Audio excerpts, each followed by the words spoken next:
আল্লাহর ৯৯ নাম থাকতে এই ইন্ডিয়া থেকে হাওলাত করে আইনা নারায়ণকে যে ডাক দিলেন আপনি, এই ভাবটা কি? তাহলে কি ওই ৯৯ নামের মধ্যে এক নাম রঙ্গিলা, এটা কি হেডা নেই? এটা কেন কইলেন?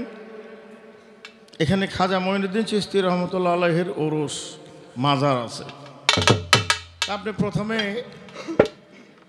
৯৯ নাম আল্লাহর হাদিসে আছে ৪,৫০০ নাম, আবার আরেক জায়গায় আছে অগণিত নাম, কোনো সংখ্যা নাই। এত এত নাম থুইয়া কেন নারায়ণরে আপনি প্রথম ডাকলেন? এই ভাবটা কি, এটা একটু জানার বিষয় থাকবে।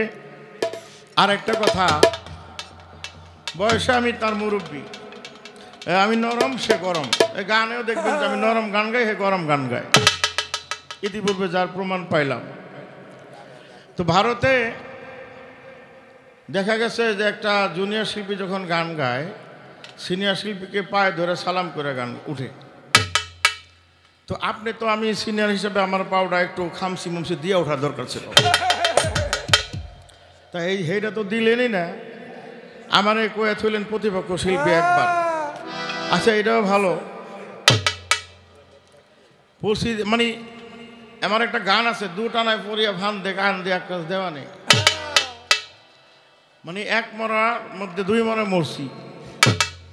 এক হইলো সিনিয়র শিল্পীরা পরে দাঁড়ায়, জুনিয়ররা আগে দাঁড়ায়। যেমন আমি আমার সিনিয়র শিল্পীর সাথে গান হইলাম, জীবনে তারা আগে দাঁড়াইতে দেব না, কারণ বুড়া মানুষ, একটু কম খাটনি হোক, কষ্ট কম হোক। তো আমি আগে দাঁড়াইছি, ঠিক আছে, এটা গেল একটা। আবার খাজা বড় পীর পালা হইলে ওনাদের মধ্যে একটা ভাগ আছে, বড় পীর থাকে গুরুর ভূমিকায়, খাজা বাবা থাকে শিষ্যের ভূমিকায়। তো পালা হিসাবেও মুরব্বী হিসাবে বড় পীরের পালাটা আমার পাওয়া উচিত ছিল, হেরা না পাইয়া আমি পাইলাম শিষ্যের ভাগ। হ্যাঁ, এই যে ভিতরে যে কামড়াইতেছে,